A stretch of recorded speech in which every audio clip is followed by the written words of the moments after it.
அந்த பள்ளிவாசல் தான் நாங்க தொழுகணும் இல்ல, எங்க வேணாலும் பள்ளிவாசல கட்டிப்போம். பாபர் ஒண்ணு புனிதமானவன் அல்ல, ராமன் யோக்கியமானவன் அல்ல. 2 பேட்டுக்காக புனிதமான இந்திய மக்களின் தாலிகள் அறுபடக்கூடாது என்பதுதான் எங்கள் கோரிக்கை. ஆரிய ராமனுக்காக, ஆப்கானிஸ்தான் பாபருக்காக இந்திய பெண்களின் தாலிகள் அறுபடாமல் காப்பாற்ற வேண்டும் என்பதுதான் எங்களுடைய நோக்கம். இங்க ஒண்ணுமே வேலை இல்லாத மணியாட்டிக்கிட்டு சாமி பேர்ல ஏமாத்திக்கிட்டு தெரியுற அயோக்கிய RSS கும்பல்கள் இந்தியாவே உனக்கு சொந்த நினைக்கிற எச்சரிக்கை விடுகிறேன்.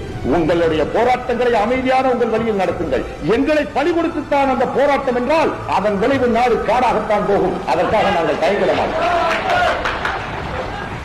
நீயும் நானும் வேறா இருந்தா தானே, உங்க மாதிரி இருந்துதானே நாங்களும் இஸ்லாமியர்களாக இஸ்லாத்தை இறக்குமதி செய்து இஸ்லாத்தை தான் நாங்கள் ஏற்றுக்கொண்டோமே தவிர இவன மாதிரி பொய்யும் குருடாவும் பேசிக்கிட்டு ஒரு 2% விஷ்ணு பக்தர்களுக்காக இருக்கின்ற 98% மக்கள் தலையில ஏறி முழக அரைச்சிட்டு அவனுக்குள்ள உள்ள ஒரு பிளவு.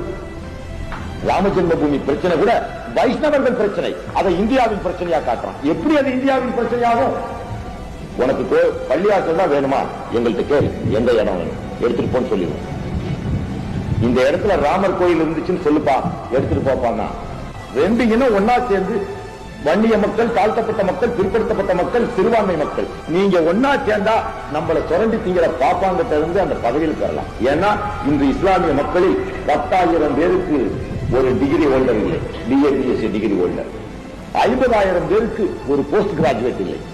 1 லட்சம் பேருக்கு ஒரு டாக்டர் இல்லை, 10 லட்சம் பேருக்கு ஒரு வக்கீல் இல்லை, 50 லட்சம் பேருக்கு ஒரு IAS இல்லை.